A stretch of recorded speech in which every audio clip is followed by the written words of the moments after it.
Magandang gabi po sa mga kababayan natin sa buong Pilipinas.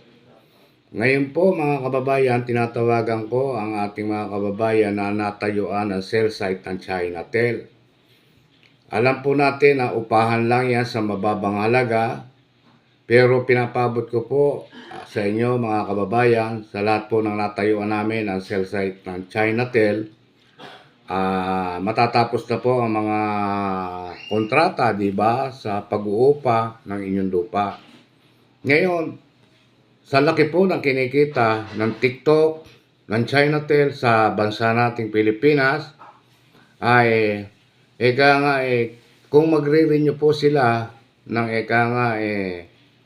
paupahan sa inyong lupa, singilin po ninyo ng hanggang 300,000 o 500,000. Chicken feed lang po sa kanila yan.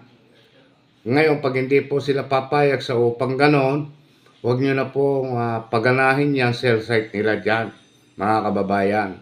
Sa lahat po ng ating mga pinuntahan na natayuan ng cell site, na hindi naman alam mo po kung kita riyan.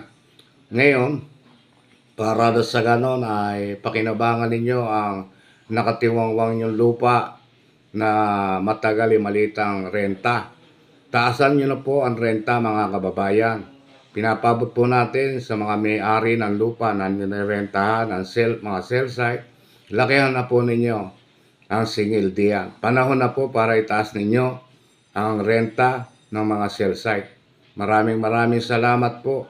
Para na sa ganon ay makinabang kayo ng gusto mga kababayan. Total, niluloko na rin lang ako nitong TikTok Ngayon, kung hindi po sila papayag sa mahal na upa, huwag nyo na ho silang paganahin. Huwag nyo na ho paganahin yung cell site nila dyan. Diba? Matatapos na po ang kanilang mga kontrata sa inyo, mga kababayan.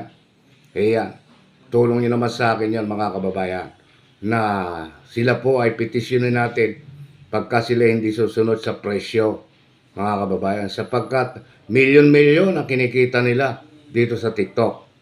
Ito mga nagmamayari ng TikTok. Kaya milyon po, nakukupit din nila ang kinikita ng ibang tao. Kaya taasan nyo na po ang singil. Wala naman tayong pakinabang dyan sa cell site na yan na malaki. Pero napakalaki po ng kinikita nila. Kaya ito pong cell site na natayuan natin sa iba't ibang dako ng Pilipinas, ito pong renta ay lakihan na po ninyo hanggang 500,000 mga kababayan.